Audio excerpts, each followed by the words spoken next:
আমরা ঢাকা বিশ্ববিদ্যালয় প্রশাসনের কাছে দাবি জানাবো ভোটার তালিকাটা আবার প্রকাশ করা হোক, কিন্তু সেটা যাতে শুধু ঢাকা বিশ্ববিদ্যালয়ের শিক্ষার্থীরা প্রবেশ করতে পারে এবং নারী শিক্ষার্থীদের যাতে তাদের ছবি নিয়ে কোনো ধরনের হয়রানির শিকার না হয় সে ব্যাপারে যথাযথ ব্যবস্থা গ্রহণ করে। ধন্যবাদ।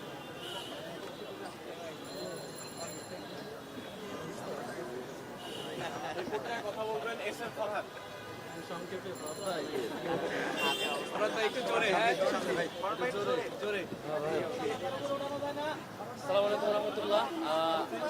লম্বা ব্রিফ হয়ে যাচ্ছে, শেষ করবো। আমাদের পরিকল্পনা ছিল আমরা প্রত্যেকদিন যেসব প্রবলেমগুলো ফেস করছি এগুলো ইনফর্ম করা। অলরেডি কার্জন নিয়ে আলাপ হয়েছে, কয়েকটা বিষয় আসে নাই, যেমন এই যে কার্জনের বেশ কয়েকটা অনেকগুলো ডিপার্টমেন্টে রিটেক এক্সাম দিতে হলে কারো একটা সাবজেক্ট খারাপ হয়েছে, রিটেক এক্সাম দিতে হবে, তখন এই এক্সামে তার 20,000 টাকার মতো খরচ হয়, প্রায় কারো কারো আরও বেশি হয়, কখনো কখনো সংখ্যা বেশি হলে কমে আসে। একটা শিক্ষার্থীকে একটা কোর্স পরীক্ষা দেওয়ার জন্য এত অ্যামাউন্টের খরচ পে করতে হয়, এটা খুবই মানে এটা এক প্রকার অমানবিক আর কি। এই জুলুম থেকে এদেরকে আমাদের শিক্ষার্থী ভাই বোনদেরকে নিস্তার দিতে হয়। বিশ্ববিদ্যালয় প্রশাসনের জায়গা থেকে এই জিনিসটা বহু আগে ব্যবস্থা নেওয়া দরকার ছিল। আমাদের এই জায়গায় অন্যতম একটি কমিটমেন্ট হচ্ছে এই যে অতিরিক্ত ফি নেওয়া এবং এটা একটা বাণিজ্যকরণে পরিণত করা বিশ্ববিদ্যালয়ের এক্সামগুলোকে। এখান থেকে আমরা এটার ব্যাপারে আমরা সিরিয়াসলি ব্যবস্থা নেব ইনশাল্লাহ আমাদের সুযোগ হলে। আর এরপরে হচ্ছে এই যে আপনারা দেখতে পেয়েছেন আমাদের সোহরাওয়ার্দী উদ্যান এখন গেটগুলো বন্ধ সিকিউরিটি কনসার্নের কারণে, যাতে করে সেখানে ভবঘুরে না থাকে এবং ইউনিভার্সিটি সেফ থাকে। কিন্তু এটার ইম্প্যাক্টে সবগুলো ভবঘুরে এখন দুয়েল চত্বরে জমা হয়। সন্ধ্যার পর থেকে দেখবেন এখনো আগে যারা সেই সোহরাওয়ার্দী উদ্যানে জমা হয় তারা দুয়েল চত্বরে, প্রক্টোরিয়াল টিম ঘুমন্ত অবস্থায়, প্রক্টোরিয়াল টিম এখানে কোনো ব্যবস্থা নিচ্ছে না। এই দুয়েল চত্বরে ভবঘুরে এবং বাইরের লোকজন থাকার কারণে এখানে কার্জনের শিক্ষার্থীরা যখন আসা যাওয়া করে তারা খুবই আনসেফ ফিল করে। এবং একই সাথে সুবিয়া কামাল হলের শিক্ষার্থীরা যেই ফুটুবাড়ি ব্রিজ দিয়ে পার হতেন, সেই ফুটুবাড়ি ব্রিজে এখন যাবেন এখনো টুকাইদের দখলে। এই ফুটুবাড়ি ব্রিজ সবসময় টুকাইদের দখলে থাকে। এটা যে উদ্দেশ্যে দেওয়া শিক্ষার্থীরা ইজিলি পার হবেন, শিক্ষার্থীরা তাদের সেফটি ফিল করবেন, রাস্তার যে গাড়ি পারাপারের অবস্থা সেটাকে অ্যাভয়েড করে উপর দিয়ে পার হবেন, সেটা আর পারছে না টোকাইদের কারণে। বিশ্ববিদ্যালয় প্রশাসনের এটি অন্যতম একটি দায়িত্ব সুবিয়া কামাল হলের এতগুলো শিক্ষার্থী বন্ধুদের সেফটির জন্য এটিকে অলওয়েজ একটা তদারকির মধ্যে রাখা এবং সেটি একটা ব্যবস্থা রাখা। এই জিনিসটাও এখন পর্যন্ত হয়নি। আপনারা দেখেছেন শাটল নির্বাচনী ব্যবস্থার কথা বলে শাটল বন্ধ করে দেওয়া হয়েছে। আমরা কথা বলেছি ইউনিভার্সিটি প্রশাসনের সাথে, এটি ইউনিভার্সিটি প্রশাসন বলেছে আজকের মধ্যে আবার চালু করবে। সেটি নির্বাচনকে উপলক্ষ করে বারবার হয়রানিমূলক বিভিন্ন উদ্যোগ নেওয়া হয় আর কি, এটা খুবই দুঃখজনক। আর এর বাইরে হচ্ছে কার্যালয় মুসাকা মসজিদ এটা 5 ওয়াক্ত নামাজের মধ্যে সীমাবদ্ধ, কোনো রকম নামাজ পড়ে এর মধ্যে সীমাবদ্ধ। এটা একটা আমাদের কালচারাল হেরিটেজের অংশ। এটাকে কেন্দ্র করে পুরো এই অঞ্চলের কালচারকে প্র্যাকটিস করা একটা কালচারাল সেন্টার বানানোর সুযোগ আছে, সেটি অবহেলিত। কি বলবো, ঢাকা বিশ্ববিদ্যালয়ের সেন্ট্রাল মসজিদ পর্যন্ত অবহেলিত, সেখানে মুসাকা মসজিদ তো অবহেলিত থাকবেই। এই জায়গাটি কার্জন কেন্দ্রিক মুসাকা মসজিদ কেন্দ্র করে আমরা এটিকে একটা কালচারাল হেরিটেজের কালচারাল সেন্টারে রূপান্তর করেন আমাদের একটা শেষ সুযোগটা থাকবে বলে বিশ্বাস করছি। আমি আপনাদের প্রশ্ন শেষে নেব।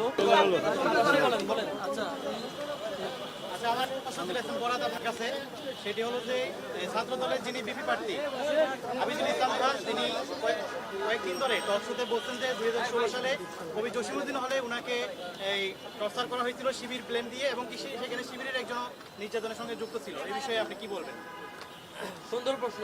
আমাদের বন্ধু প্রতিনিধি সংগঠন ছাত্র দলের যিনি বিপি পদপ্রার্থী তিনি গত কয়েকদিন ধরে নতুন একটি অভিযোগ বিভিন্ন জায়গায় পাঠ করছেন আর কি, সুন্দরভাবে।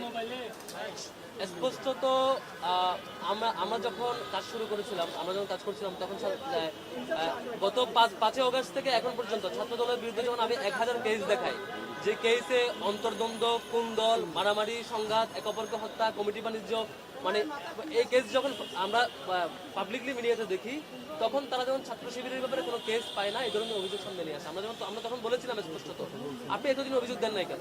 আমাদের বারবার বলেছি অভিযোগ থাকলে অভিযোগ দেন। আবিদ ভাইয়ের কাছে যদি লিগেল টিম না থাকে আমার কাছ থেকে নিয়ে যান, আজকে মামলা করেন। যার ব্যাপারে অভিযোগ দিচ্ছেন তার ব্যাপারে এখন গিয়ে মামলা করেন। আপনার কাছে টাকা পয়সা না থাকলে, লিগেল টিম না থাকলে, আইনি সাপোর্ট দেওয়ার মতো টিম না থাকলে আমার কাছ থেকে নিয়ে যান, তার বিরুদ্ধে ব্যবস্থা নেন। এতদিন চুপ ছিলেন কেন?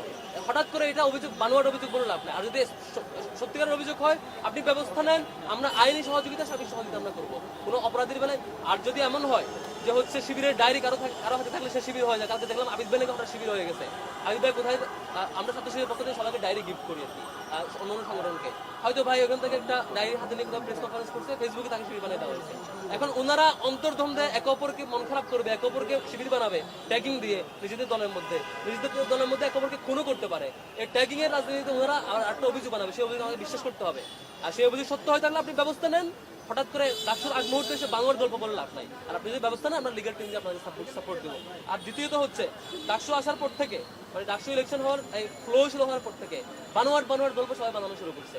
আমরা স্পষ্ট ক্লিয়ারেন্স দিয়েছি, বলেছি ছাত্র শিবিরের ব্যাপারে যে কোনো কনসার্ন থাকলে বলো। আর যদি ছাত্র শিবির কোনো এককালে স্কুলে ছাত্র শিবিরের কোনো একটা প্রোগ্রামে গেছে বা ছাত্র শিবিরের কোনো একটা গিফট কেউ নিছে, ছাত্র শিবিরের সাথে একবেলা চা খাইছে, নাস্তা করছে, এই জন্য তার সকল ধরনের কার্যক্রমে দায়িত্ব নিতে হবে। তাইলে তো মানে এই যে এখন যারা মন্ত্রী মিনিস্টার হয়েছে, অন্যান্য সংগঠন পরিচালনা করতেছে, আর অনেক জায়গায় চাঁদাবাজি বা অন্যান্য কাজ করবে, অপরাধ করবে, যে যাই করবে, ছাত্র শিবিরে কোনো একটা অ্যাপ্লাস সংগঠনে আসছে, কোনো একটা স্কিল ডেভেলপমেন্ট প্রোগ্রামে আসছে, কোনো একটা কিছু নিয়ে সব কিছু যদি এইভাবে দিতে হয়, তাইলে তো এই ছাত্র দলের কেস যেটা 1000 এটা 1 লক্ষে পৌঁছাবে। এখন যে কেস আমরা 1000 খুনাখুনি এবং রক্তপাতের হিস্ট্রি বলতেছি 5 তারিখের পর থেকে, 1000 ঘটনা এই গত 5 তারিখের পর থেকে, এটা 1 লক্ষে পৌঁছাবে। সে তারিখে আমার কাছ থেকে আপনারা নিয়ে যায়। Thank you.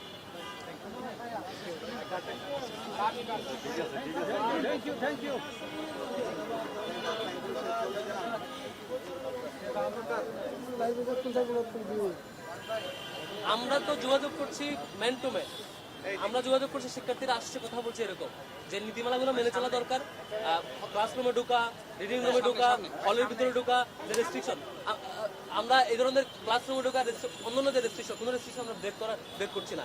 আগামীকালকে থেকে আমরা প্রচারণা করতে পারবো 26 তারিখ থেকে, তখন আমরা পাবলিকলি প্রচারণা ক্যাম্পেইনে নামবো ইনশাল্লাহ।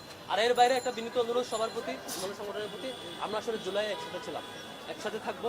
এই ডাকসুতে আপনি আমি জিতবো এই ফ্রেমওয়ার্ক করিয়েন না, ছাত্রদল শিবির জিতবে এই ফ্রেমওয়ার্ক করিয়েন না। এখানে শিক্ষার্থীরা জিতবে, শিক্ষার্থীরা আমাকে চাইলে আমাকে ভোট দিবে, আপনাকে চাইলে আপনাকে ভোট দিবে। কাদা চোরাচুরি করবেন শিক্ষার্থীরা, যিনি কাদা চোরাচুরি করবেন তাকে ছাত্রলীগের মতো ছুড়ে ফেলবে। কাদা চোরাচুরি করবেন না, সত্যটা বলবেন, মিথ্যা ফ্রেমিং করবেন না, সত্য থাকলে সাহসের সাথে কোনো লুকোচুরি ছাড়া সত্য নামগুলো বলবেন, সত্য অভিযোগ দেবেন। কিন্তু কাদা চোরাচুরি করে এক অপরের বিরুদ্ধে যাবেন, আপনাদের ব্যাপারে যেই মানে বিরক্তি তৈরি হয়েছে, এই বিরক্তি আপনাদের ব্যাপারে পার্মানেন্টলি তৈরি হবে শিক্ষার্থীদের মধ্যে। শিক্ষার্থীদেরকে আর বিরক্ত করেন না, রাজনীতি ফোবিয়া তৈরি করেন না শিক্ষার্থীদের মধ্যে। সবাইকে বিনীত অনুরোধ থাকবে, আমরা সবাই মিলে জিতবো, শিক্ষার্থীদেরকে জয়ী করবো এই ডাকসুতে। অনেক ধন্যবাদ।